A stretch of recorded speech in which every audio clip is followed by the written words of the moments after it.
vous savez très bien que des populations qui sont moins favorisées que les autres parce qu'elles habitent en banlieue, elles héritent d'un préjugé qui est très très fort, très négatif. Elles héritent également en fait d'un manque de réseau. Elles ont un certain nombre de freins dans leur processus d'identification qui fait qu'à un moment donné, ils ne sont pas dans les radars de recruteurs. Et les statistiques aujourd'hui le démontrent, c'est-à-dire que lorsqu'on habite en Seine-Saint-Denis, on a 5 fois moins de chances d'accéder à un entretien de recrutement à compétences égales, et ça c'est important de le rappeler. Lorsqu'on est de genre féminin, c'est plus compliqué.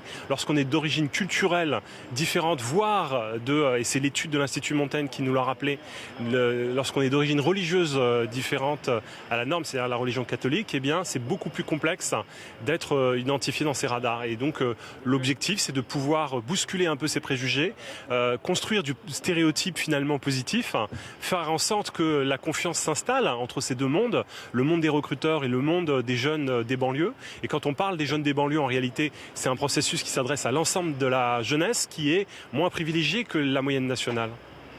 Mouche, je le disais en vous présentant, vous êtes le patron d'un cabinet de conseil en recrutement. Qu'est-ce que vous dites au DRH, au directeur des ressources humaines que vous rencontrez ?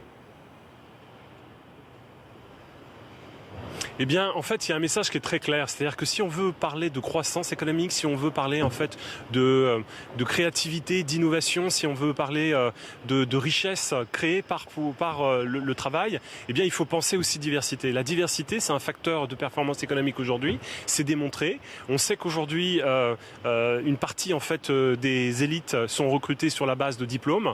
Il faut un peu plus se concentrer en fait sur le potentiel des individus. Il faut un peu plus se concentrer également sur ces personnalités qui font la différence et qui sont capables aujourd'hui d'apporter en fait énormément de créativité et donc de parts de marché gagnées à terme. Et donc c'est cet angle-là qu'il faut entendre et qu'il faut voir, qu'il faut prendre en considération. Il faut arrêter avec ces préjugés qui sont trop forts, tordre le cou à ces idées reçues pour pouvoir ensuite progresser et faire en sorte que nous restaurons en fait une égalité et aujourd'hui qui n'existe pas malheureusement sur le marché de l'emploi. Et on a plutôt tendance à cristalliser les problèmes plutôt que à chercher des solutions. La banlieue n'est pas un problème, c'est d'abord une solution et évidemment une solution économique.